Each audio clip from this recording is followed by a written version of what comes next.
So I spoke about the old railroad trail that runs from Keene, New Hampshire to Fitchburg, Massachusetts. The tracks have all been removed, and now it is just a dirt road that appears to be well maintained and used by the power company to access power lines, as well as a hidden back road that connects a network of military ritual sacrifice locations. So I could not find this old railroad trail on MapQuest.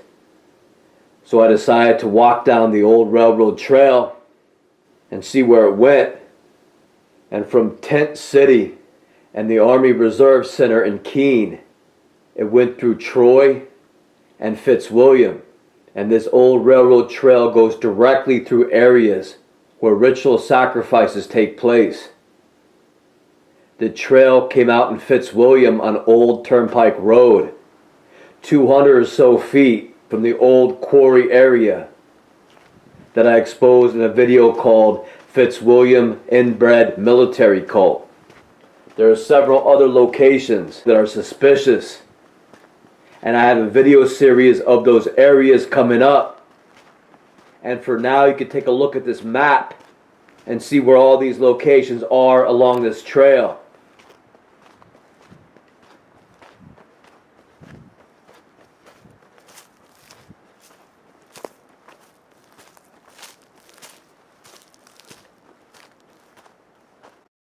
However, I am going to start in Troy, New Hampshire, at a house that is directly on this trail. And the address for that house is 18 Brickyard Road. And the trail runs across Brickyard Road. It goes right past number 18. And this area is very close to the old Troy Railroad Station. So back in the winter of 2015, when I was looking for houses to buy in New Hampshire, I'd find houses listed on the internet at different realtor sites. I'll write down directions and a few notes about the different houses that were for sale.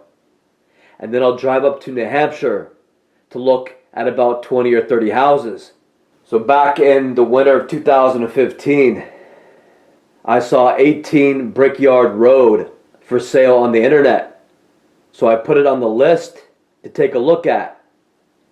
And this is what I wrote in the notebook about it at that time. It was for $83,740. It was listed by HKS Associates. It was a foreclosure, and it was up for auction through hubzoo.com. So I drove up to New Hampshire and I looked at 18 Brickyard Road along with 20 or 30 other places. And this is the video that I took of that house at that time. And as you can see, the place was covered with snow. And I saw the nearby pond. And even though the place was a little bit run down, I thought $83,000 was a little cheap for lakefront property. So I guessed that the pond was actually more of a swamp and would be a mosquito haven in the spring and summer.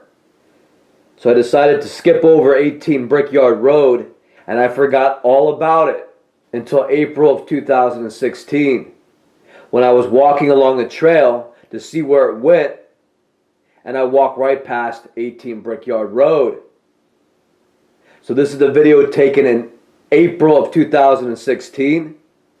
I saw that it had a real estate sign out front with a stack of printouts. And I saw that this time the property was available for lease by another real estate company called Broadvest Real Estate Group. So obviously someone had bought it when it was for sale around the winter of 2015. So whoever bought it fixed it up nicely, both inside and out. And now, around a year later, it is available again, but this time for lease. So if you know nothing about how the military operates, you would guess that someone bought the house, fixed it up, and now they want to rent it. But as this report goes on, I think you may reach the same conclusion that I did. And after you take a close look at this area and see what is happening over there, you would see that instead, somebody probably bought the house for themselves, fixed it up really nice for them and their family to live in, and then for one reason or another, lost it a year later. So if you look at the printout, the house is heated by oil. And it also says that the tenants are not allowed in the basement. However, the owner that rents you this place will provide landscaping, snow removal, and home heating oil. So if you assume that someone bought it, fixed it up really nice, and then wants to rent it out for a profit, then here's a landlord who also wants to babysit their new tenants by weeding their gardens, mowing their lawns, shoveling their snow, and locking them out of their basements that only the owner has access to, and supplying them with home heating oil. So here's a landlord who plans on taking full advantage of whatever reason they have to go over there and meddle with their new tenants. So it sounds like whoever owns this house wants to be heavily involved in the renters' affairs. They will be there mowing the grass and pruning the bushes whenever they feel like showing up. They will be there plowing the driveway and shoveling the walks when it snows. They will be the ones filling up the oil tank with whatever crap they want to dump in there, and then for some reason they will lock the renter out of the basement. So for those of you who are not familiar with how the military operates, this is exactly how they prefer to run things.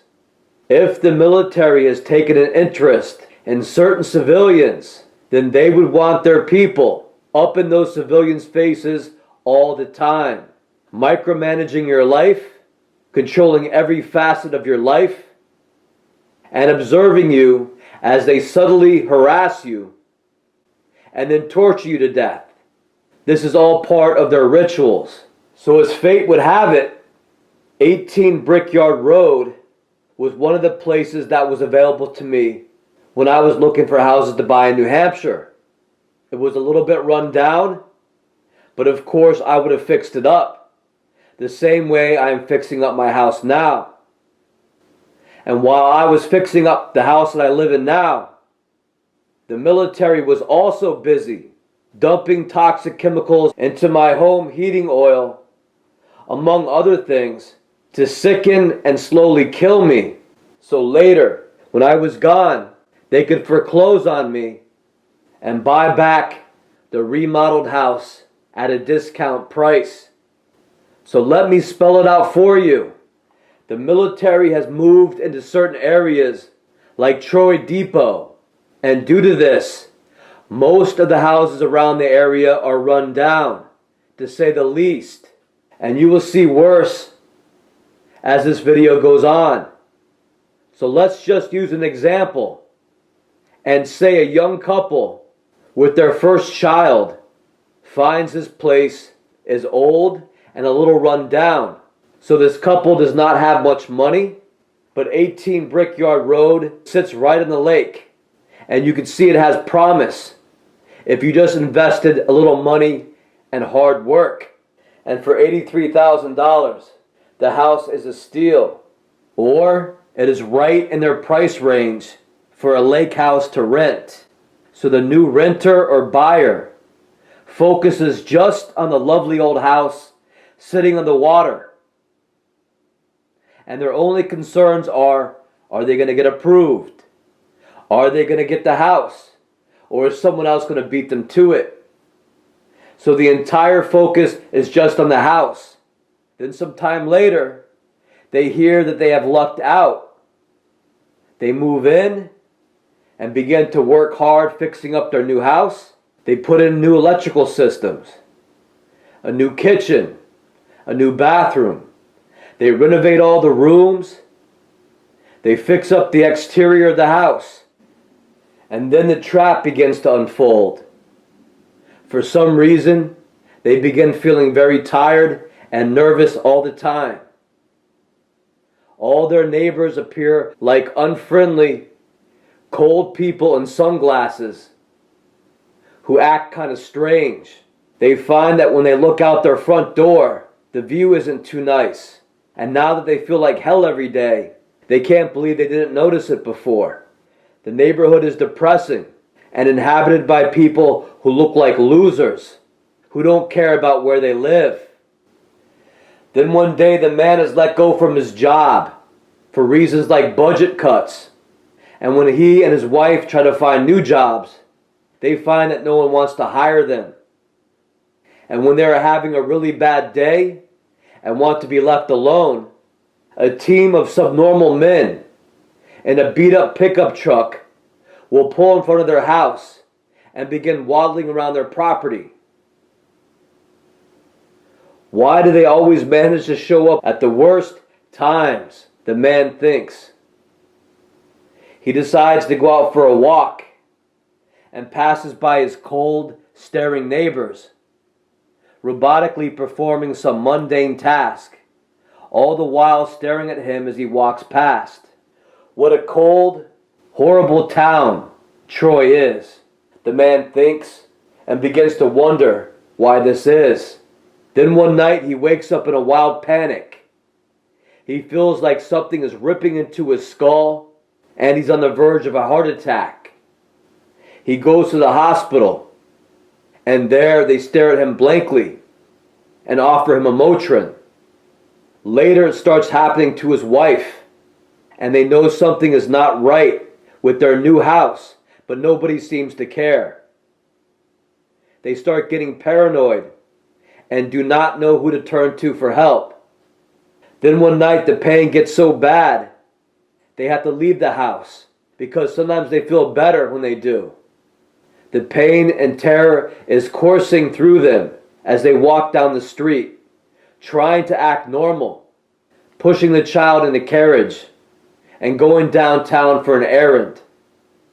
Any excuse they have to get out of the house.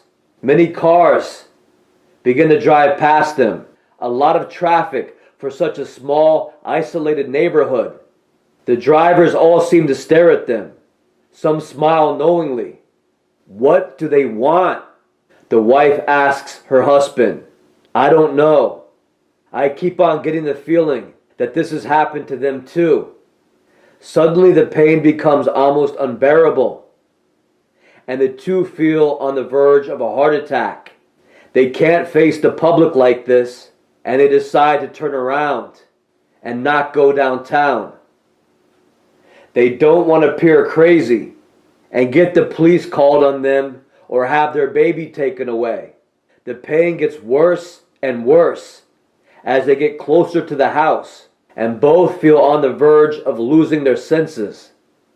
Then they see a little fat man standing in a yard nearby, waving at them, smiling. They have never seen this man before, yet they think he must be a neighbor or something. With nowhere else to turn, they stumble over to him to see what he wants to tell them. It has happened to all of us, the man says, but we have found a way to make the pain go away. But the couple must trust him and follow him.